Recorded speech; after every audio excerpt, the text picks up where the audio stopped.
What is going on, everybody? Welcome back to the channel. After Sound here, bringing you Splinterlands content every single day. We also stream right here on this channel as well as on Twitch, so make sure you come by and say hello. This video is also brought to you by my music, which is available anywhere you stream music under the name After Sound, and I do have a new song out recently called Don't Forget About Me, the Supernova version, so check it out. Let me know what you think, and I appreciate the support. Okay, guys, let's talk about SPS and this ever elusive flywheel, because I'm telling you right now, the flywheel never activated. Now, what do I mean by that? Well, let's take a look at SPS first. You can see we are in a downtrend, down 12.7% over the past 24 hours. And really, I mean, it's down significantly more than that since the local high that we touched, 1.4 cents, and now we're down to a penny, right? Now, here's the thing. I put out a video 10 days ago on April 14th that said, pretty much called out exactly this, right? There was a massive pump as we went from 0.006 all the way up to 1.4. And I just basically said, this pump is all hype. There is no flywheel action. Now, technically, you can look at that as like people front running the flywheel, because that's essentially what happened. So in a sense, that was kind of the flywheel in and of itself. But it was all hype driven. It was not demand driven. And what I'm trying to get at here, just because I know I'll have to be a little technical on this, because people will be like, oh, well, it was demand. People wanted this stuff. Well, it was hype because many people thought that the price of SPS would go higher, or they were thinking that they would burn SPS at a certain amount. When I'm talking about the flywheel, I'm talking about somebody goes to the marketplace.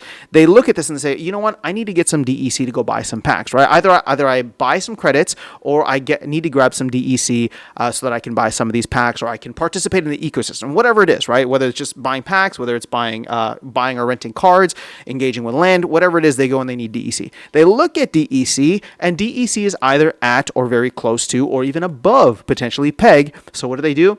They go and they buy SPS instead, and they burn it for that DEC immediately, right? Because that is the utility. That is exactly what they need it for. Now, most of the time with all this credit stuff happening, especially when credits are coming in massive quantities, and we usually see anywhere between like $30,000 to $40,000 worth of credits coming in every week, which is significant.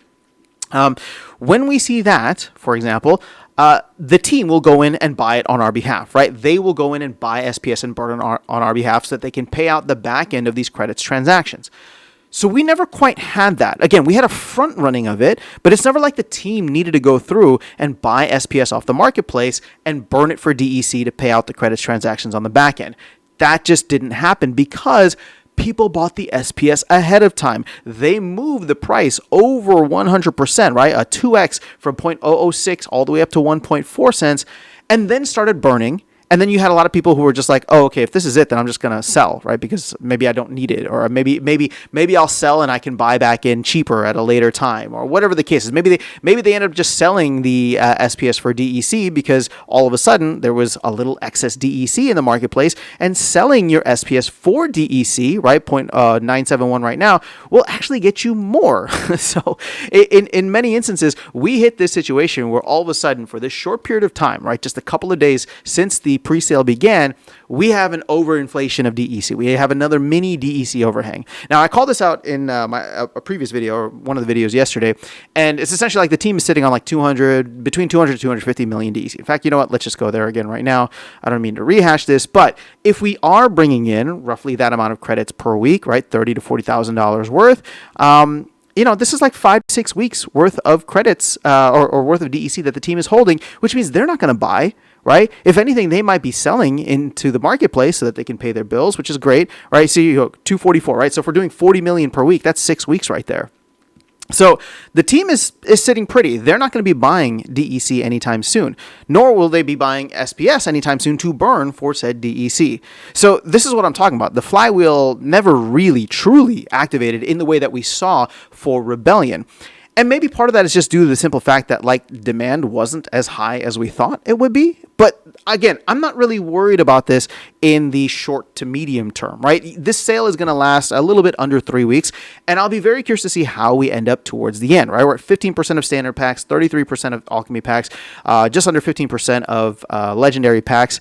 I do think that there will be more capital coming in. I do think that over time we will lock up some of that DEC, more credits will be coming in, and the team will slowly get to a point where they have that, right? And here's the crazy thing is that right now, we're not even seeing jockeying for position. Everybody's being very, very hesitant about how much they're actually going to spend.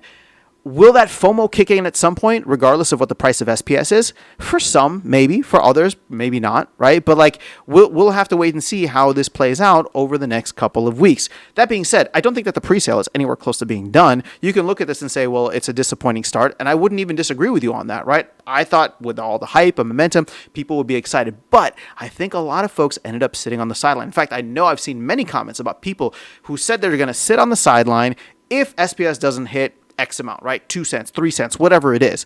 And obviously we didn't hit those marks. And we're at a point now where there's still just a ton of SPS in the ecosystem. And now we have a mini DEC overhang. So who's going to be the ones that are going out, buying that DEC off the marketplace and getting a potentially like 3%, right? A 3% discount right now if you go and buy DEC off the marketplace and buy packs with it. Or if you just buy, use credits, then the team is going to go through and disperse of whatever, half of whatever it is and put it into the DAO, right? The 2000 DEC. So we're in an interesting position right now. I'm not too worried about this, but it is something to keep an eye on. At the end of the day, I'm just excited about the game and Conclave Arcana and land, Midnight Potions, all this stuff coming together, right? Yeah, obviously, if we had sold out in 24 hours, the pre-sale, that would have signaled something else. But keep in mind, this is like $800 or almost $900,000 worth of value that came in like 48 hours, like less than 48 hours from the time that I'm recording this. That's a lot of capital that's come in. That's about half of what we did for Rebellion. And so the fact that we still have the rest of the presale to go, there's probably more capital coming in over that time frame.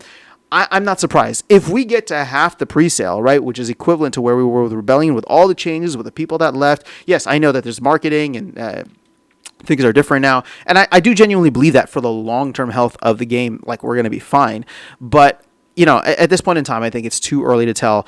But I'm also just not surprised that the Flywheel never activated, because that SPS pump was driven purely by hype. So to close out this video, because I think I'm going on a little bit too long here, let me just say this, right? We stuck around this 0.006 to 0.007 for a while. It may hurt to tell you the truth, but that might be what the going rate of SPS is.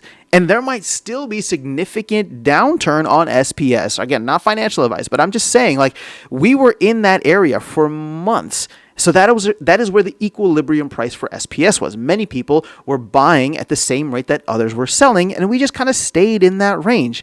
Are we headed back down there? Maybe, maybe not. Maybe there's a little bit more FOMO now where a lot of the buyers are willing to buy higher than 0.006 or 0.007. Maybe we stay around the penny range. Maybe we go down to 0.009. I don't know what it is, right? But at this point in time, we are going to find either a new equilibrium or we're going to return to where that previous equilibrium was.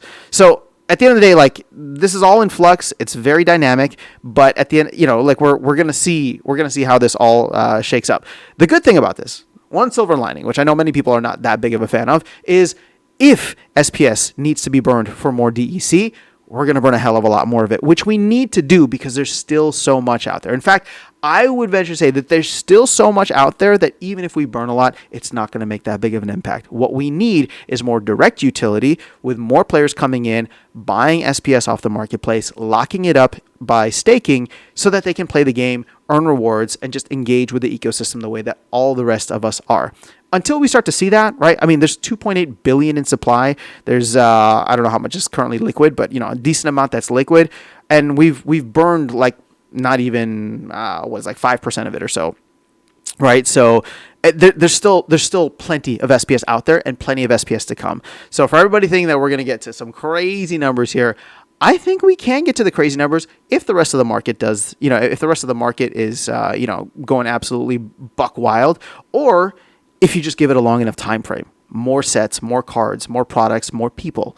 But until then, right, like, I think that we're kind of just well within where we're supposed to be, and none of this really surprises me. I would have loved to have been surprised. So let me say this. I would have loved to have been surprised with more demand coming in than I expected. But at the end of the day, pretty much $1 million within the first 24, 48 hours. That's not bad. And more to come over the next 2 weeks. Let's go. We'll see what happens. So that's all I have for you guys in this video. Let me know your thoughts in the comments below. Otherwise, I will catch you all in the next one and see you around the game. Take care.